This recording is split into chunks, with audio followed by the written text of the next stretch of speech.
Hello students, आज के अपने इस वीडियो में हम रिफ्रैक्शन थ्रू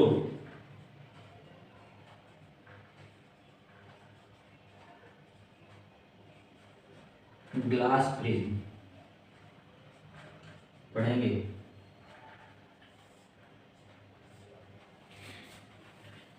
तो सबसे पहले ये जानते हैं कि ग्लास का प्रिज्म कैसा होता है, वो होता है क्या है। तो एक ग्लास के प्रिज्म में दो ट्रायंगुलर बेसेज होते हैं। देखिए, जैसा कि फिगर में मैं आप लोगों को ड्रा करके दिखाने का प्रयास कर रहा हूं।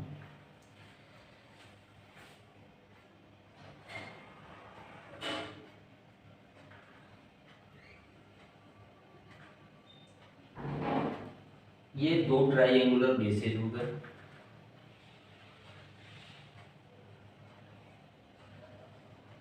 और तीन रेक्टेंगुलर सरफेसेज होते हैं। ये दोनों बेसेज हो गए ट्रायंगुलर, और एक रेक्टेंगुलर सरफेस ये हो गया, एक रेक्टेंगुलर सरफेस ये हो गया, और एक रेक्टेंगुलर सरफेस नीचे से। यानी ये हमारा ग्लास प्रिज्म बन के तैयार हो गया। अगर सीधा इसको ऐसे करके हम खड़ा कर दें बेस पे, ट्रायंगुलर बेस पे, तो ये फिगर कुछ ऐसा दिखेगा हमको।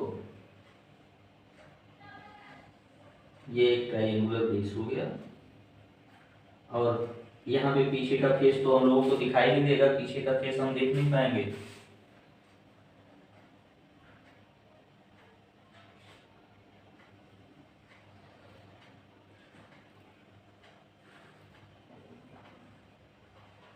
ये कुछ ऐसा प्रिज्म दिखेगा। ये इसको उठा के अगर ऐसे रख दें तो ये पीछे वाला तो दिखेगा नहीं, सामने वाला दिखेगा।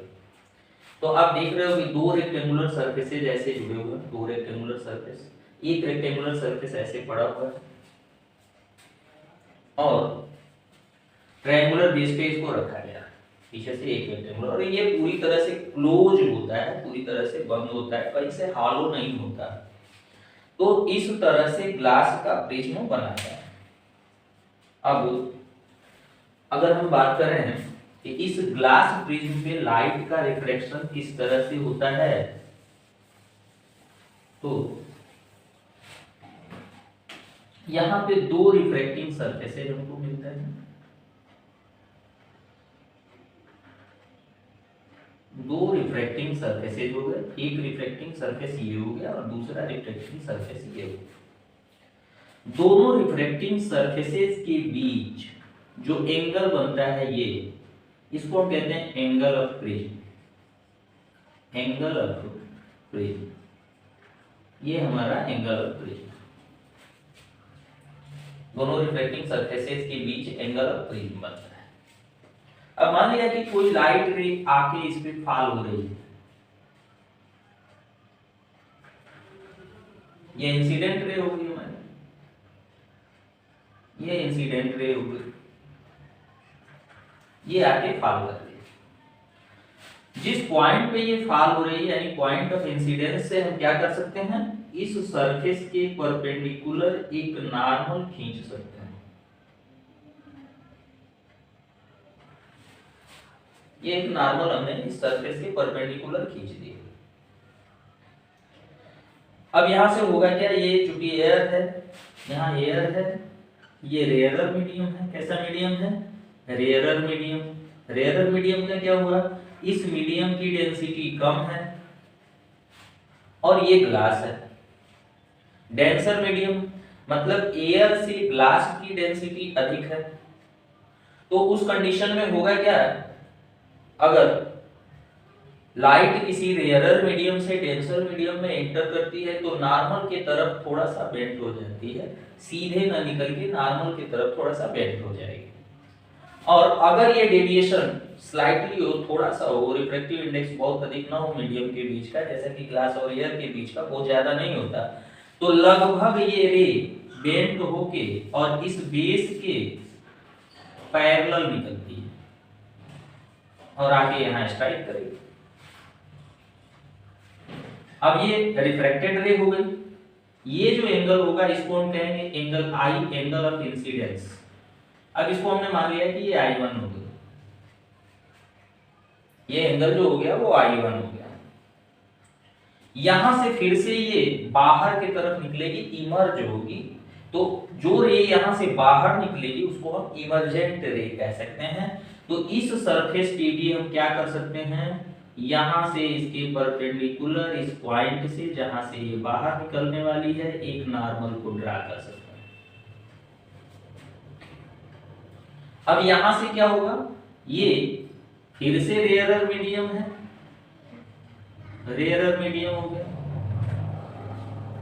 मतलब लाइट इस डेंसर मीडियम से अब रेयरर मीडियम में इमर्ज हो रही है, बाहर निकल रही है, तो इसकी स्पीड स्लाइटली इंक्रीज कर जाएगी। स्लाइटली इंक्रीज करने की वजह से ये नॉर्मल से अवे हो जाएगी, यानी ऐसे निकल जाएगी मान लो।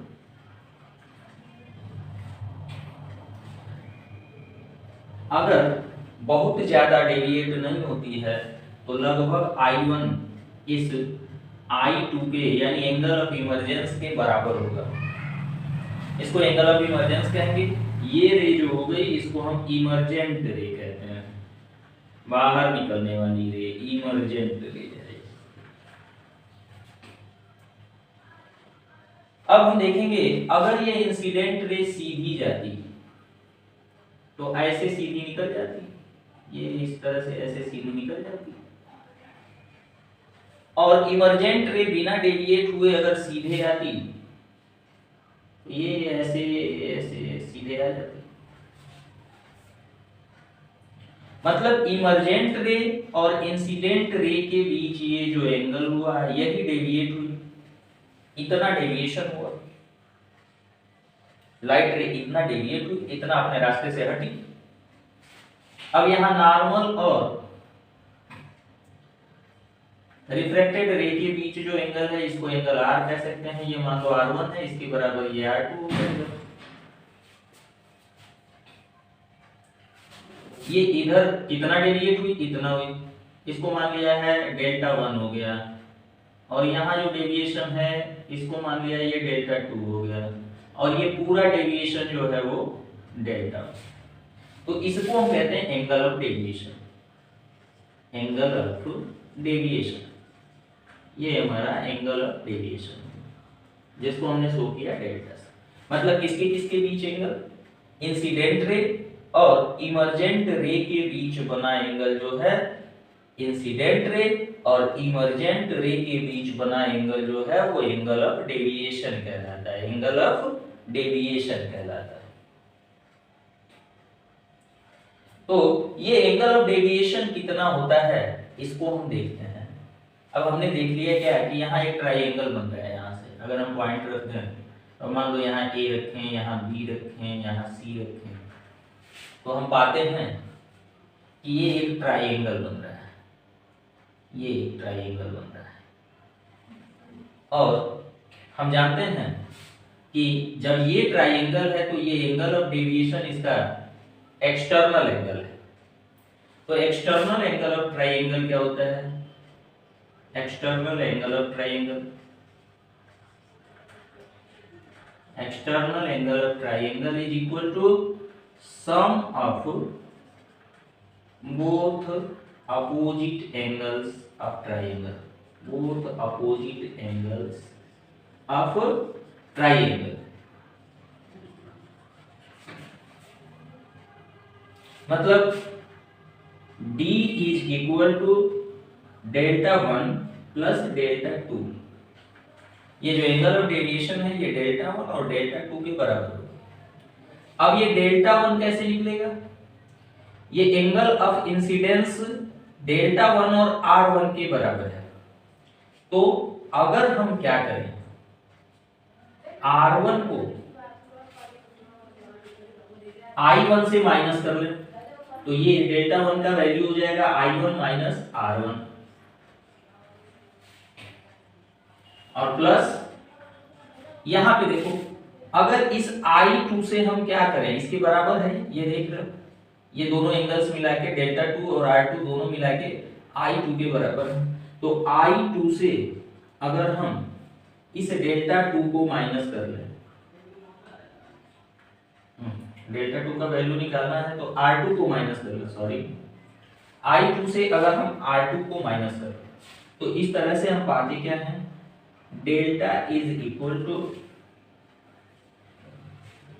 अगर इसको ओपन करें तो I1 minus R1 plus I2 minus R2,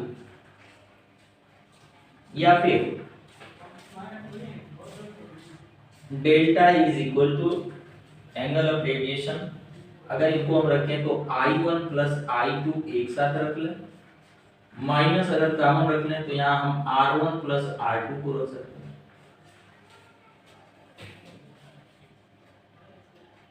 अगर बहुत थोड़ा सा डेविएशन हो रहा है, बहुत ही थोड़ा सा स्लाइटली डेविएशन हो रहा है, तो हमने बताया कि ये इसके पैरेलल होता है। उस कंडीशन में I1 और I2 दोनों इक्वल होंगे। If deviation is very small, deviation is very small,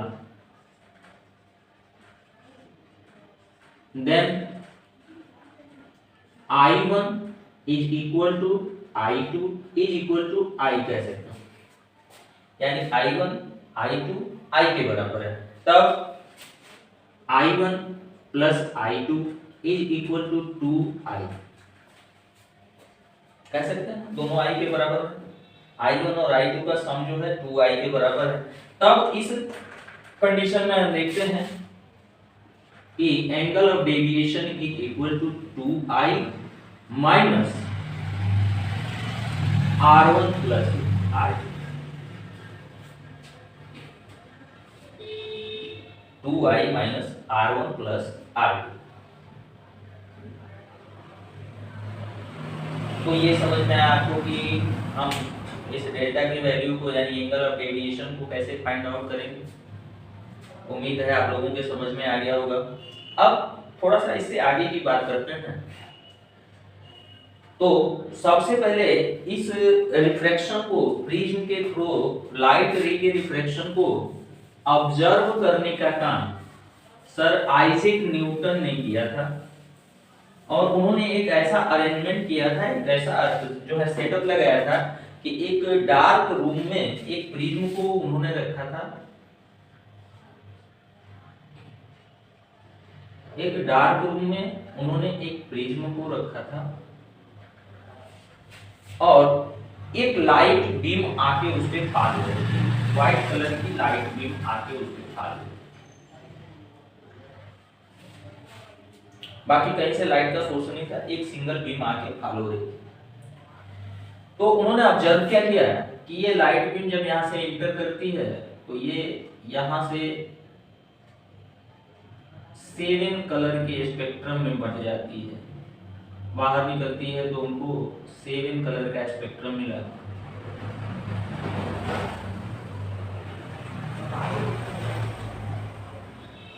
ये जो रे बाहर निकल रही थी ये 7 कलर के स्पेक्ट्रम में बट जा रही थी, 7 रंगों के स्पेक्ट्रम में बट जा रही थी, 7 कलर्स के स्पेक्ट्रम में बट जा रही थी।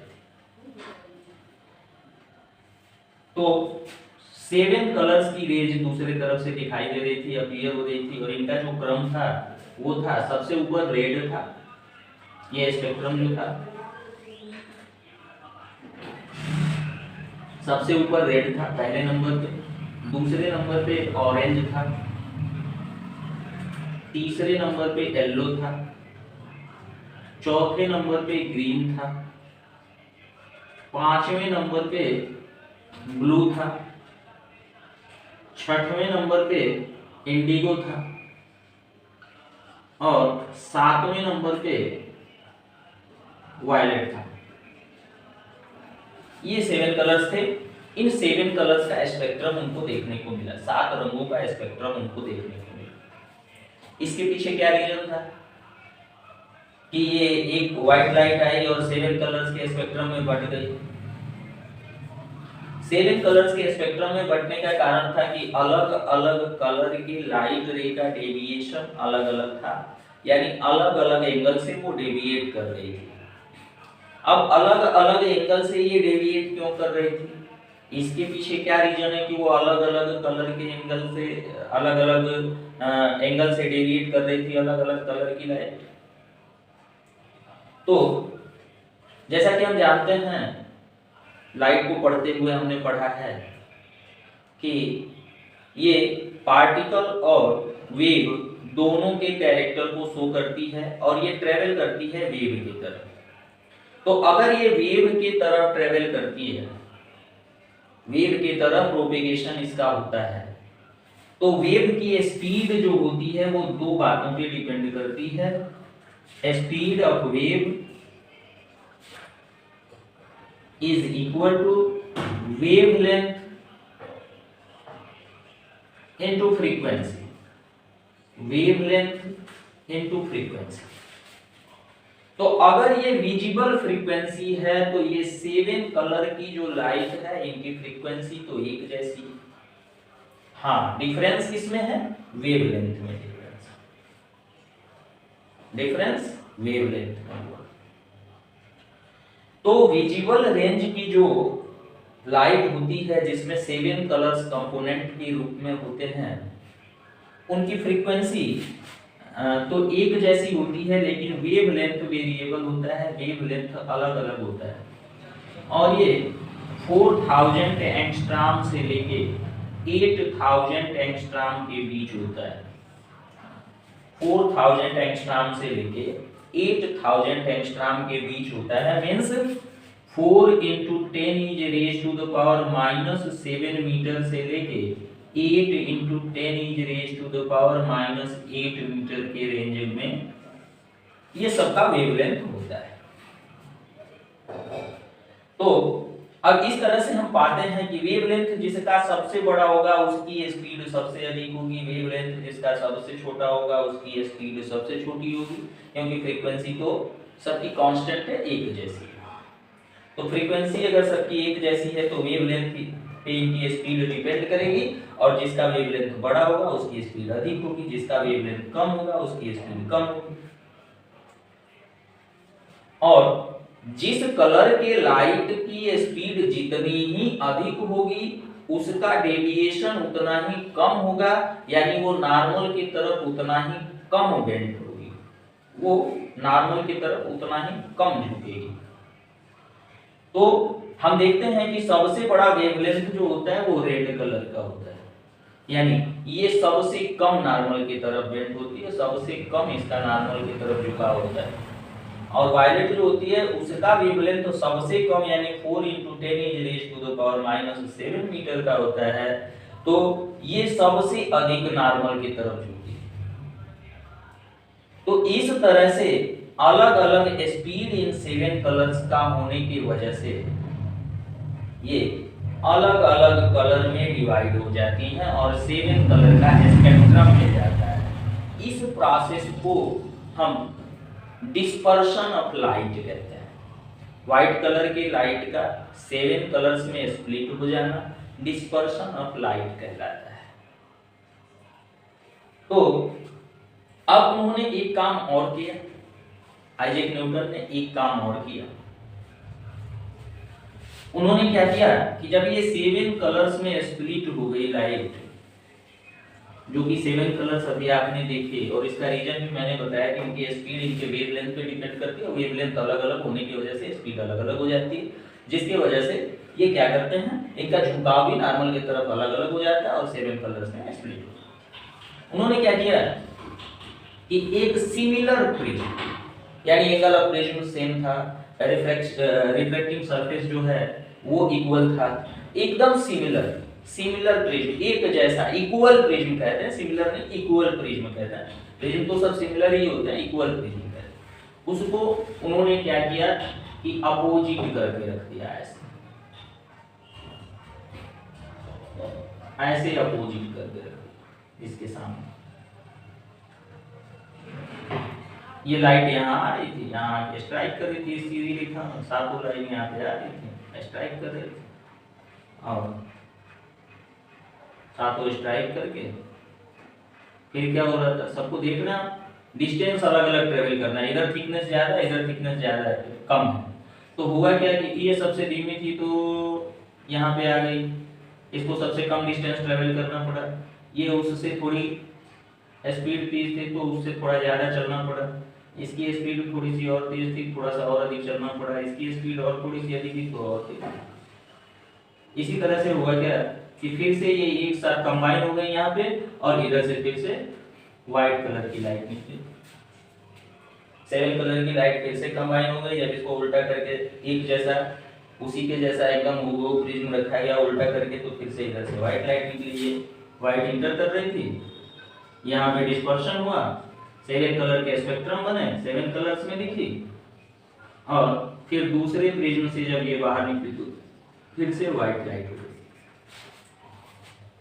नेचुरली भी इस फेनोमेनन को हम देख सकते हैं, जैसे रेनबो का बनना, रेनबो बनता है उसमें ये 7 कलर्स अपीयर होते हैं, ये सबसे अच्छा डिस्पर्शन ऑफ लाइट का एग्जांपल है। और रेनबो कैसे फॉर्म होता है, क्यों फॉर्म होता है, और इस फेनोमेना का इफेक्ट क्या होता है, इसको अब अगले क्लास में अगले वीडियो में हम लोग देखेंगे। आज के लिए इतना ही, उम्मीद है वीडियो पसंद आया होगा और टॉपिक्स भी अच्छी तरह से समझ में आ गए होंगे। Thank you.